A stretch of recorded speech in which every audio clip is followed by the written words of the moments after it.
dianiaya karena Dia. Sebab itu mereka heran bahwa kamu tidak turut mencemplungkan diri bersama-sama mereka di dalam kubangan ketidaksenonohan yang sama, dan mereka memfitnah kamu. 1 Petrus 4 ayat 4. Dalam 1 Petrus 4, Rasul Petrus menekankan bahwa hidup menurut firman Tuhan akan disertai dengan upaya aniaya dari orang lain. Banyak yang akan heran saat engkau menolak bergabung dengan gaya hidup duniawi yang liar dan tidak senonoh. Karenanya mereka akan menghina, menjelekkan, dan mengata-ngatai engkau. Terjemahan Amplified Classic dari ayat pembuka kita berkata, mereka heran dan berpikir sangat aneh bahwa kamu sekarang tidak berjalan bergandengan tangan dengan mereka dalam tindakan jahat yang sama, dan mereka memfitnah kamu.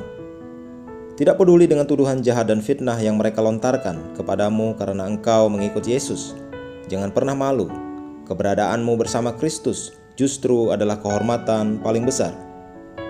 Alkitab berkata, sebab lebih baik menderita karena berbuat baik jika hal itu dikehendaki Allah, daripada menderita karena berbuat jahat.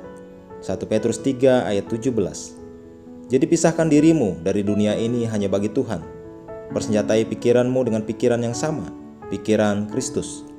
Tidak perlu malu untuk berdiri bagi Tuhan, apapun aniaya yang engkau hadapi. Dia tetap berdiri bagimu dan telah menyelamatkanmu. Jadi sekarang giliranmu berdiri bagi Dia. Jangan khawatir kalau engkau mungkin diasingkan atau dikucilkan.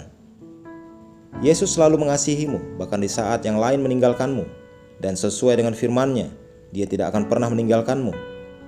Dia di dalammu dan selalu bersamamu. Dan ketahuilah, aku menyertai kamu senantiasa sampai kepada akhir zaman. Amin. Matius 28 ayat 20. Baca firman Tuhan dalam Lukas 21 ayat 33 sampai 36. Langit dan bumi akan berlalu, tetapi perkataanku tidak akan berlalu. Jagalah dirimu, supaya hatimu jangan syarat oleh pesta pora dan kemabukan, serta kepentingan-kepentingan duniawi, dan supaya hari Tuhan jangan dengan tiba-tiba jatuh ke atas dirimu seperti suatu jerat. Sebab ia akan menimpa semua penduduk bumi ini. Berjaga-jagalah senantiasa sambil berdoa, supaya kamu beroleh kekuatan untuk luput dari semua yang akan terjadi itu, dan supaya kamu tahan berdiri di hadapan Anak Manusia.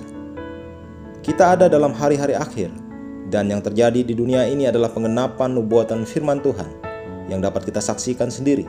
Namun inilah yang menjadi pertanyaan yang perlu engkau jawab dalam Ibrani 2 ayat 3. Bagaimanakah kita akan luput jikalau kita menyia-nyiakan keselamatan yang sebesar itu?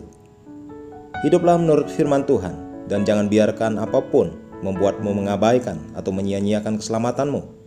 Yesus berkata dalam Matius 5 ayat 11-12, berbahagialah kamu jika karena aku kamu dicela dan dianiaya, dan kepadamu difitnahkan segala yang jahat.